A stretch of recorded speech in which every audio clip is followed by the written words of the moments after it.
Even though I wanted to transcend that and I was committed to being a full equal partner, I really didn't realize how much there is to do, how much work there is, how much invisible labor, and how much mental load. And the mental load is, I think, one of the biggest thing the fair play system really identifies. Labor and chores in the household is not just how much hours you put in or how much physical work you do, but how much you think about it, how much energy it takes in your mind. My mom was the stay-at-home mom, classic household manager. And my dad was the standard go to work, 9 to 5, come home, expect dinner to be made, turn on the TV, fall asleep in front of the TV. On the weekends, he fixed stuff that was broken, or he fixed the car. So it's not like he wasn't engaged in the household. He did the role. He would mow the lawn. If my mom asked him to help with something, he would usually help. He didn't consider himself like the household is my responsibility. And so we have these messages deep within us.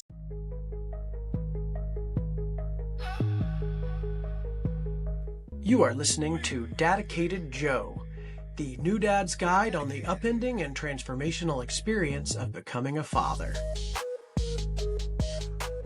Hey y'all, I wanted to talk today about probably the biggest game changer in my marriage and in our child raising process. Really the key to becoming the full partner and engaged dad that I wanted to be. And that is called the Fair Play System of Household Management. There is a movie, there's a book, there's this card deck, and there's a spreadsheet. I'll put all this in the links to the show notes so you can go find all these resources. There is no bad time to implement this system. It's great to do pre-baby if you're listening to this with that and you don't have a baby yet. You probably couldn't do it in the first couple of months of postpartum, but you could do it pretty soon after baby comes, and then any time in your fatherhood journey you can implement this system. And it is critical to balancing household management. Here's how it works. Essentially, women have been highly conditioned to be the primary holders of the household. They learned it from their moms learned it from their moms, and so forth. They are conditioned to think about the household, worry about the household, predict all the different things it may need.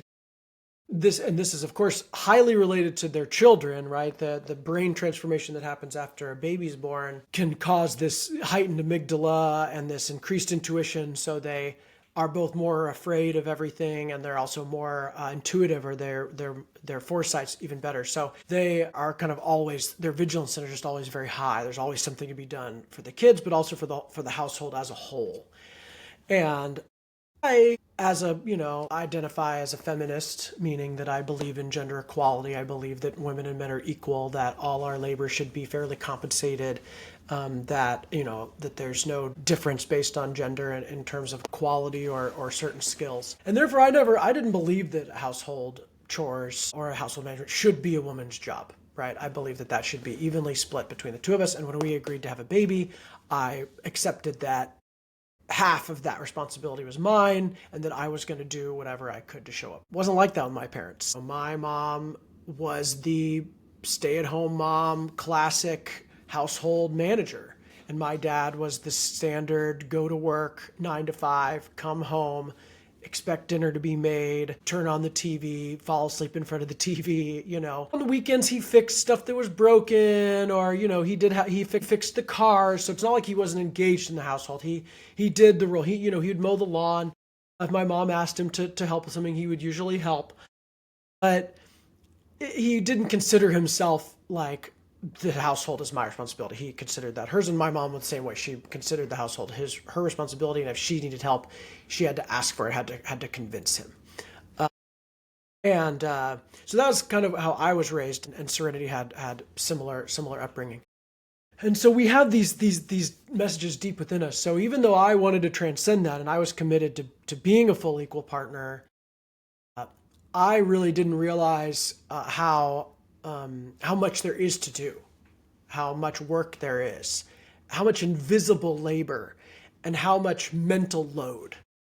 And the mental load is, I think, one of the biggest thing the fair play system really identifies. Labor and chores in the household is not just how much hours you put in or how much physical work you do, but how much you think about it, how much energy it takes in your mind. And I was trained not to worry about the house. Like I said, my mom handled it all for us. But even when I started taking on chores or whatever, I wouldn't worry about it. I would take the trash out and be done with the trash and, or whatever my jobs were, and didn't worry about it too much. And so what I discovered when we implemented the Fair Play system was that every single household task has a mental load that goes with it, has a thought process, has a planning process, has a timeline it needs to be done on. And my wife was bearing the vast majority of that mental load. Whether I was bearing it also or not, she still was bearing it. She was still, though I handled the trash and I knew the day the trash needed to go out and I took it out every week, she still worried that I wouldn't take the trash out. So that was exhausting for her and would create tension and at best create some exhaustion. Her at worst, it has her become micromanager of my chores. And did you take the trash out? Yes, I took the trash out.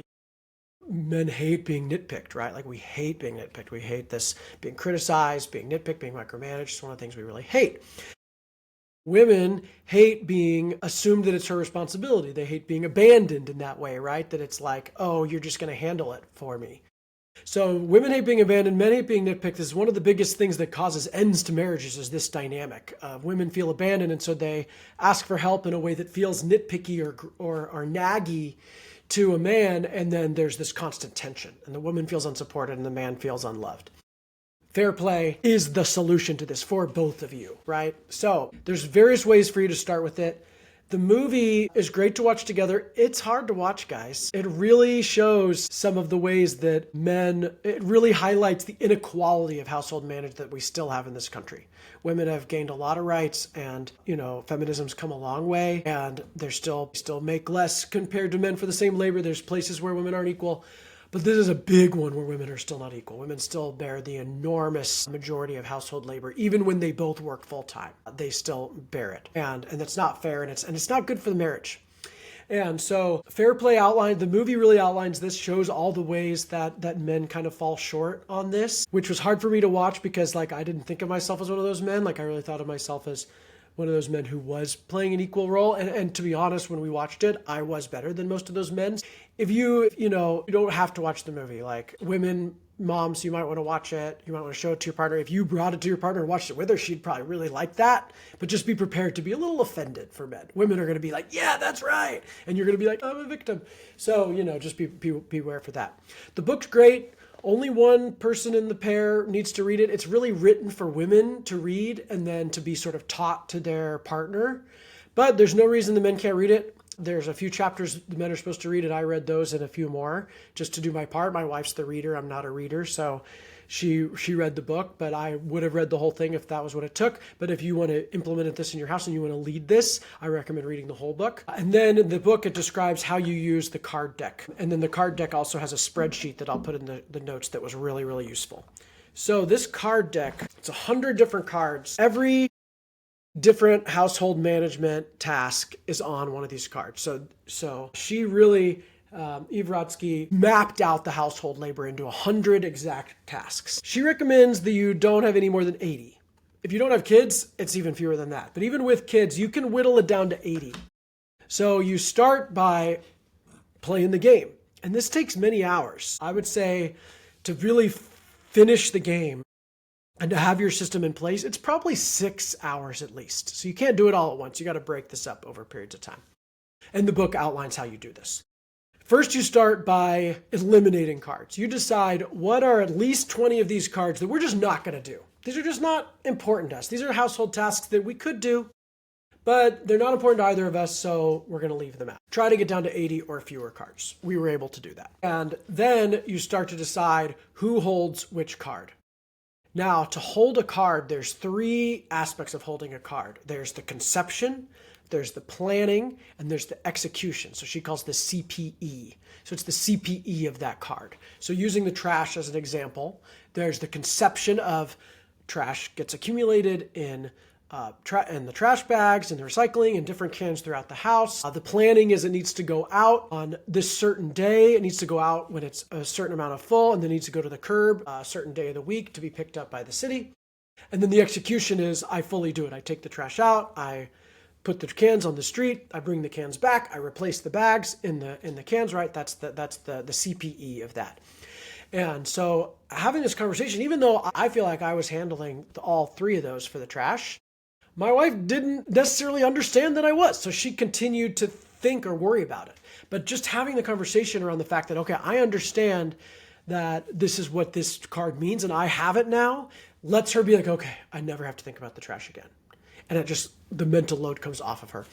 So it's a huge freedom for her, but it's also freedom for me because it's like, hey, it doesn't change any labor. I didn't have to do any more work actually, but I got more freedom in the relationship.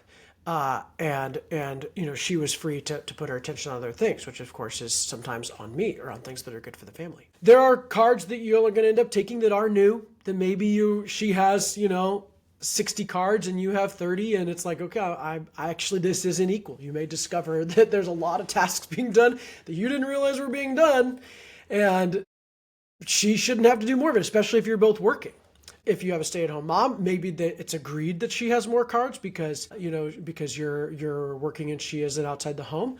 But it's more than a full-time job. It's not like the household is one job and working outside the home is another job. Like the household is more than 40 hours a week. So you still have a strong role to play, and but that needs to be negotiated with your partner and agreed upon. And at least having the cards and knowing you hold that, at least now she's not holding all of her cards and the mental load of your cards. She knows what that is. A huge piece of the execution is what she calls a minimum standard of care. And this was a real big piece of this game for us because I believed that I was handling a chore, let's use the trash again as an example, fully adequately. But she didn't always feel that I was. And that's because we hadn't agreed on what does it mean to execute the trash card, right? I thought it meant one thing, she thought it meant another. So for every single card you go through and outline, this is exactly what it means to hold that card. The biggest difference with trash with the execution was when the trash was stinky. She would say, to me, the execution was when the trash is full, I take the trash out. And in her mind, full is one reason, but stinky is another reason. It should go out if it stinks. So she would be telling me like, the trash stinks. I'd be like, okay. Like, what are you trying to tell me? Then she might even say, will you take it out? And then I'd be like, well, it's not full, or I'd feel nagged or whatever. So we agreed that, the minimum standard of care wasn't just when it was full, but also when it was stinky. And I don't always notice it stinks. She has a more sensitive nose than me. And so when she points out to me that it's stinky, the minimum standard is that it's then taken out within the next 2 hours, right? And then she thought it should be taken out like right that second. And I thought she was just informing me that it stinks so I would know. So now we agreed 2 hours. So now she says it stinks. I know I don't need to drop what I'm doing right then, but it's agreed that I'm going to take it out in the next 2 hours so that it doesn't stink up the house. And, just that one card created one less point of conflict between me and my wife, right? There's no more stinky trash tension. And do that times 100 or times 80, right? And you imagine what your life is like. So the spreadsheet's really useful for this because you can go through and look at each card, look at what she's pre-populated the conception, planning, and execution, including a suggested minimum standard of care. And then you can go in and edit that. You can put in whose name is there. You can also put in if you're sharing a card, right? There are cards that we share, like the childcare card is, nobody's childcare all the time, but you can agree on the minimum standard of care and agree how the handoff happens for childcare as an example. And then she recommends that you redeal the deck periodically, that especially they're put into categories. So the daily grind cards are like kind of the most boring, and they're like every day, like wiping the counters, and trash is one of them, and making meals, things like that. You can trade those off every 2 weeks, every month, every 6 months. My wife and I don't trade very often because we already had a pretty good system and we found a pretty good balance that fit our expertise. But we do have meetings regularly to talk about how it's going and give each other feedback on our cards. Another key principle is you can give somebody feedback on whether they executed the card according to the minimum standard or not, but you're not allowed to do it in the moment. You have to do it later. So especially, it's actually a principle we've applied to our whole lives is don't try to problem solve when one of you is triggered or angry and in the moment. Try to use a meeting time for that. So Fair Play recommends a weekly meeting. You can do it whatever cadence you want, but business meetings with couples is really key. It's something not enough couples do, and I recommend having regular business meetings where the kids at school are, there's childcare provided, and the two of you, it's not a date night, it's not the romantic time, and it's not while the kid is bothering you. It's essentially a business meeting about the household. Really, really essential. I think weekly is ideal. If you even do them monthly, that's great. And you can talk about Fair Play stuff that you can make notes. So we have a little place I take a note. If there's a card that wasn't quite held quite right, I bring that up with her later, and same with her. And so I'm in a state where I'm ready to receive that feedback.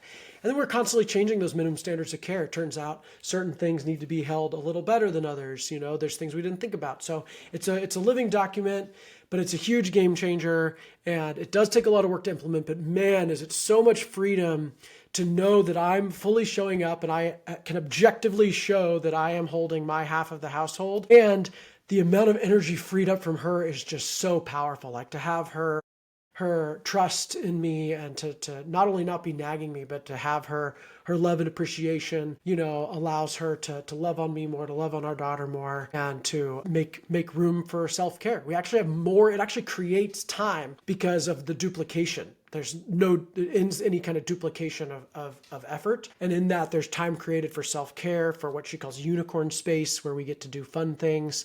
I've started making more costumes. I've started writing more songs, doing some theater projects, right? Like and she too has been able to do some of her unicorn space stuff that makes her feel more alive. In addition to self-care, like exercise and going to the woods. Those are cards in the deck. Each person has a self-care card and a unicorn space card.